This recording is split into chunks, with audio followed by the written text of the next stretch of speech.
All right, so what is going on? Mr. Cuervo Racing here, and we're going to do a little bit of clutch assembly today. I haven't been doing too many videos lately.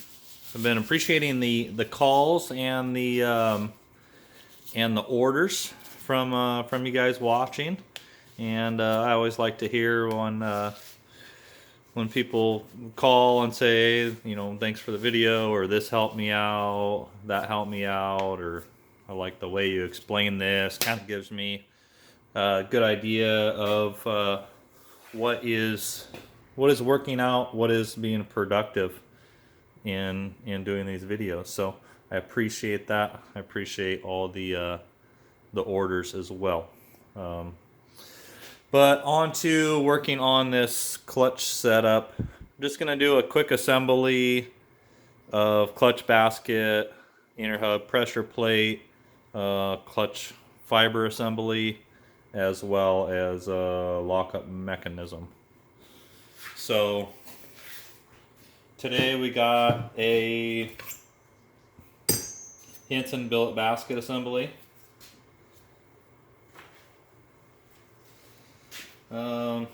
I like to swap these baskets over and backing plates. A lot stronger setup. Um,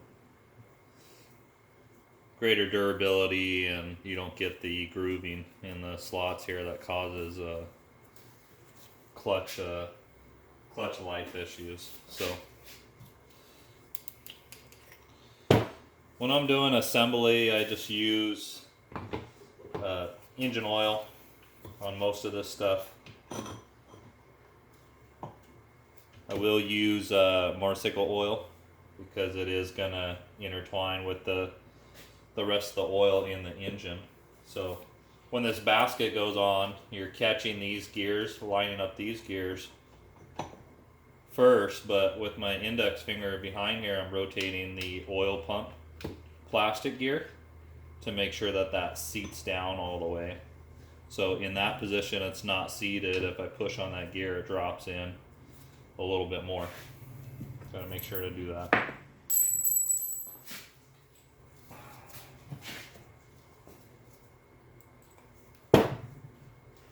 Spline washer drops in.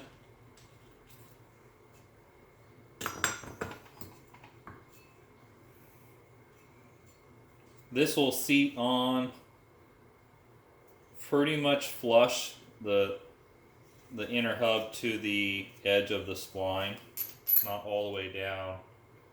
And that's where this washer comes into play. It's written on there outside. That goes out toward you. That is a bevel, concave washer. That's to hold tension on there.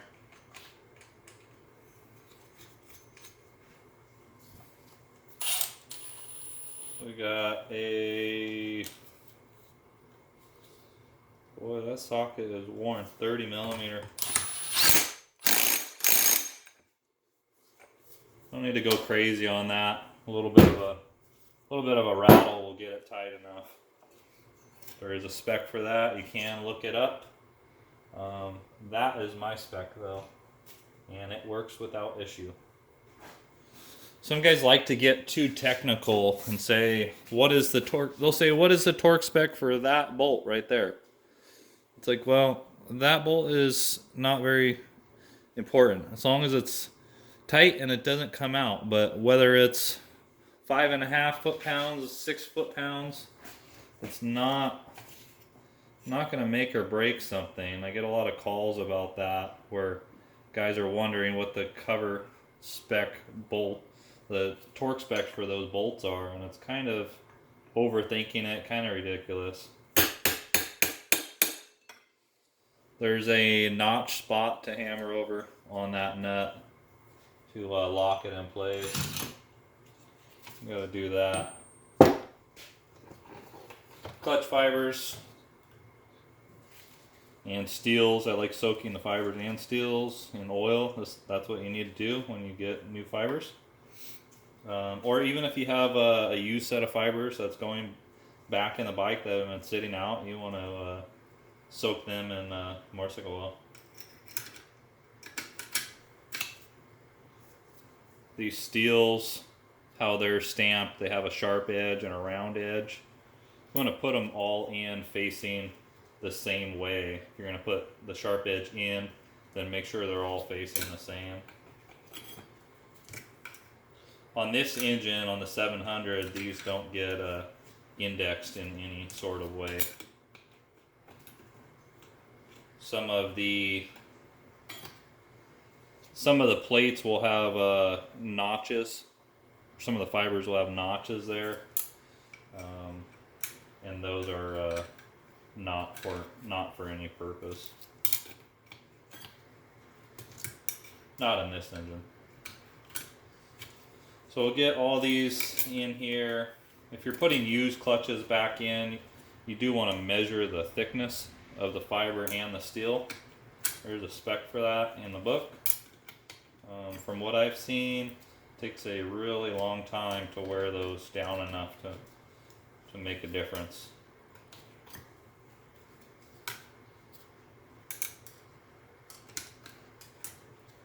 These are the 0405 YFZ fibers. They look a little different than the factory ones. These are the ones I like to use. 0405 YFZ ATV.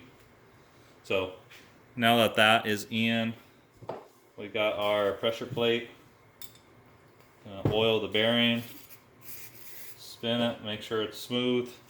This one is getting a lockout mechanism from Direct Drive, so it has a different length pin here, the pull pin. So that's going to go on there.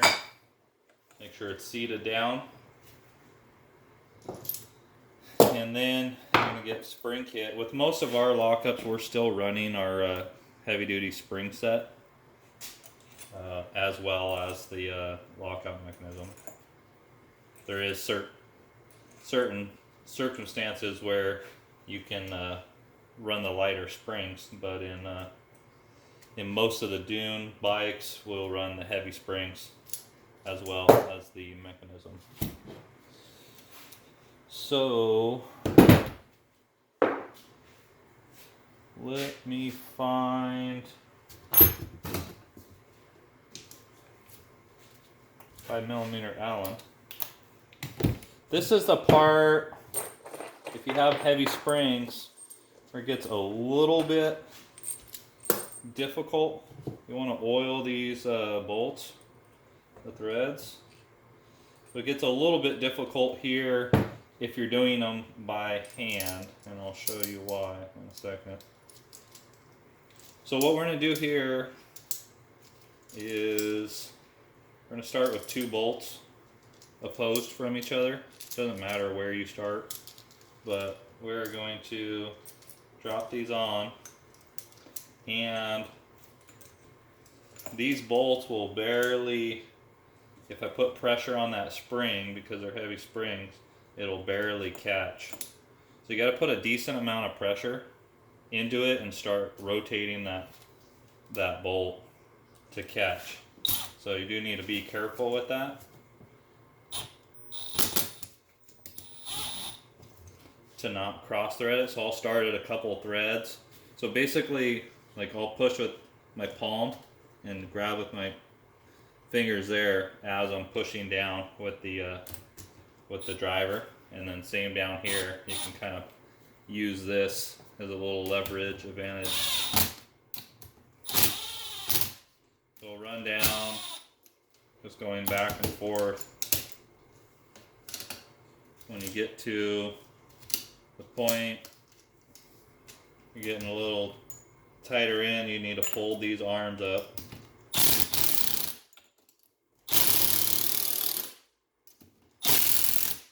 And then you can run,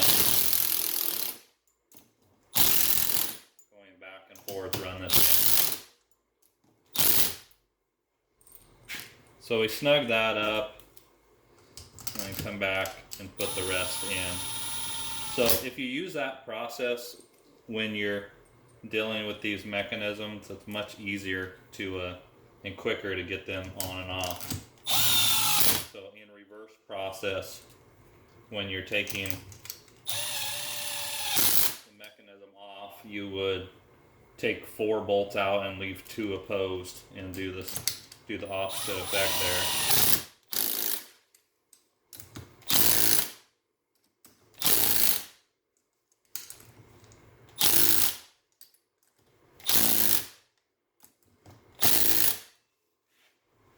So that is that. You can go back and check torque on those. I've done so many of these that I can really tell just by feel the torque range of where those bolts are sitting at. So don't criticize me on that if you haven't done like 1,000 of these. But there we have it. So that is the assembly of this clutch.